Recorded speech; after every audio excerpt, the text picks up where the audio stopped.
At the beginning of the Edwardian era, the boys of Britain were in danger. Unhealthy, unmotivated, and under bad influences. They were in trouble and needed help. Many feared that if they didn't get it, the nation's morality would be fatally undermined, and the empire would rapidly decline and fall. Salvation came in the unlikely shape of a book. It was written by a war hero, but was a manual for peace. It aimed to mould men, but celebrated being a boy. It influenced the lives of millions and introduced a code of common values around the globe.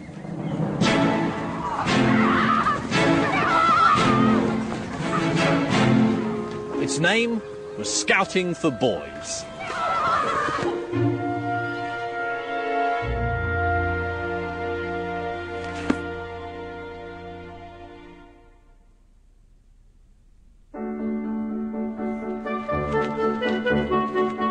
The Scouts are a British institution, so much part of the national consciousness that we imagine they've been going forever. But actually, Scouting didn't win over the nation's affections gradually.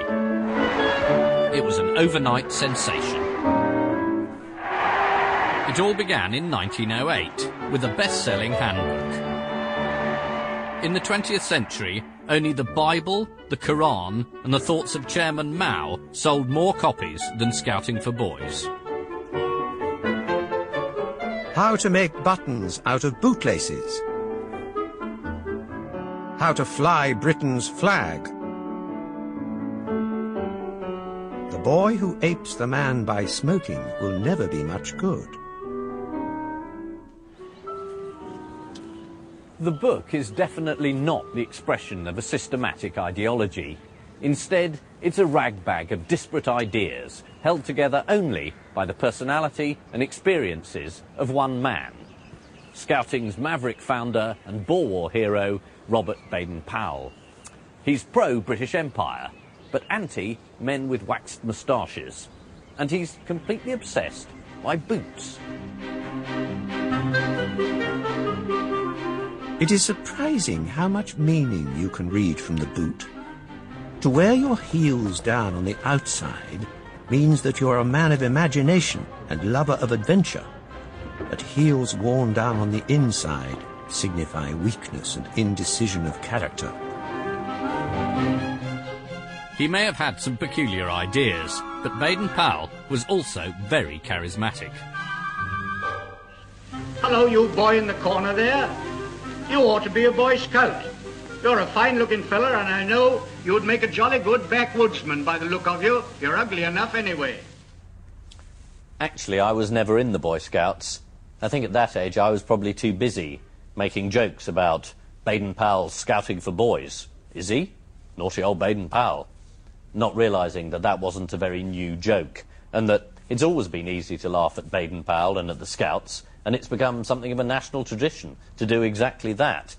But I found rereading Scouting for Boys, it is an extraordinary book. It's very radical, and it addresses all sorts of issues that we think of as modern. Citizenship, what to do with disaffected youth, social responsibility. But it's very eccentric, very Edwardian, and very English. And that's what appealed then, and that's what appeals to me now. To try and get the measure of the man behind the movement, I'm off to see the current Lord Baden-Powell. Hello. Hello. Nice to see you. Do come in. Here it comes. Very old-fashioned, isn't it? What's he doing? He's doing his daily exercises. I mean, there's no question he was quite a nutcase, really, in some ways. Throughout his life, he'd always got this thing that he had to keep himself up to scratch, as he called it. And he was quite preoccupied about personal health all the time. And you knew him? Well, Yes, I mean, I was a very little boy. Is that you? That's me at the age of 4. When my mother was having her second child, I was shoveled up to Kenya, and I spent 3 months with them.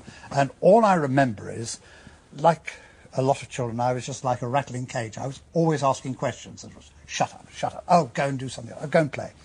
But for the first time in my life, somebody said, oh, yes, I'll explain that to you. Yeah. And I do remember this incredible interest in little boys. I mean that in the nicest way. Yes, well, it's almost impossible to say it now. Yeah, I mean... absolutely. He could mentally bring himself down to their level and explain things to them in words of one syllable. As simple as that, really. The first step towards success in training your boy is to know something about boys in general. It is well to recall, so far as possible, what your ideas were when a boy yourself. Robert Baden-Powell was born in 1857, the son of a professor of geometry at Oxford University, and the 8th in a family of 10 children.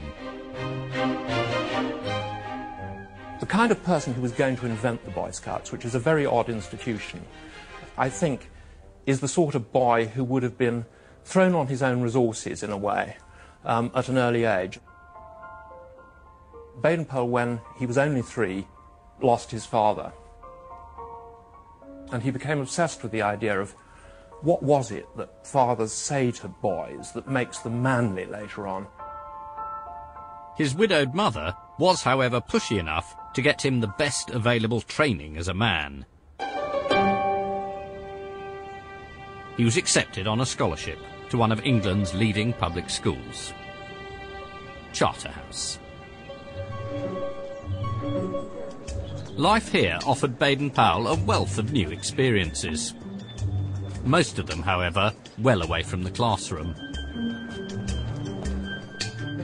Outside the school walls was the copse. It was here I used to imagine myself a backwoodsman, trapper and scout. I used to creep about warily, looking for signs and getting close-up observation of rabbits, squirrels, rats and birds. At Charterhouse, Baden-Powell also witnessed a well-established scheme for turning feckless boys into responsible men. Baden-Powell was influenced by the prefect system here. But it's not called prefects, is it? It's a monitorial system. A monitorial system, right. Yeah. So tell me